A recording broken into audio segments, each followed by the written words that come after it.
যেটা হয়েছে সেটা কি লাজুর পক্ষে ভালো হয়নি? লাজু? লাজু এখানে কোথা থেকে এলো? আমি কি নিয়ে কথা বললাম আর তুমি কি নিয়ে বলছো?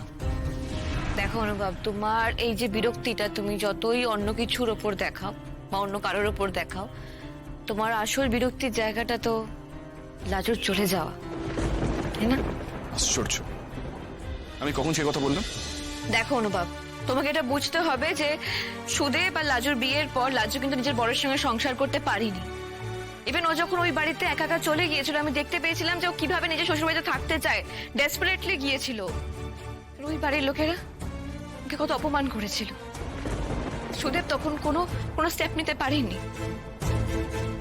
আর এখন যখন সুদেব নিজের মধ্যে সাহস সঞ্চয় করতে পেরেছে, এখন যখন ওকে নিতে এসেছে, তাহলে এর চেয়ে বেটার লাজুর জন্য কি হতে পারে বলো তুমি? তুমি আমাকে বলো অনুভব, যে এভাবে কোনো মেয়ের একটা বাড়িতে থাকা কি খুব সম্মানের? এটা কি তোমার মনে হয়? দেখো লাজু এত ভালো মেয়ে বলে মানিয়ে গুছিয়ে নেওয়ার চেষ্টা করেছিল, বাট ইদানিং হয়তো আর করে উঠতে পারছিল না। আমার না সকাল থেকে লাজু লাজু ব্যাপারটা আর ভালো লাগছে না। মনে হচ্ছে বাড়িতে কি যেন কি একটা ঘটে গেছে। কে লাজু? ওকে, আমাদের বাড়িতে অস্ত্রিতা ছিল, এখনো চলে গেছে। সবার মাথা থেকে ঝামেলা মিটে গেছে। অনুভব, তুমি একটু বলবে তুমি এত রিয়াক্ট কেন করছো?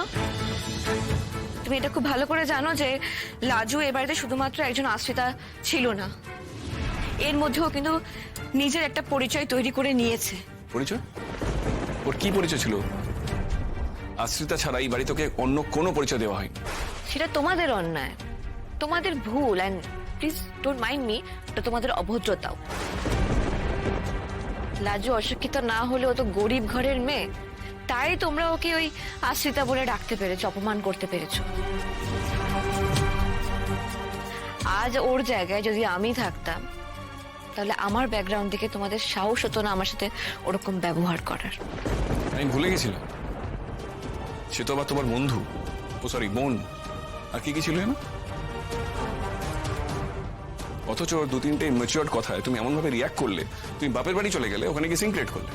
সরি অনু, তোমার যদি মনে হয় আমি ওর কথায় বাড়ি ছেড়ে বাপের বাড়ি চলে গিয়েছিলাম, সেটা তোমার ভুল ধারণা।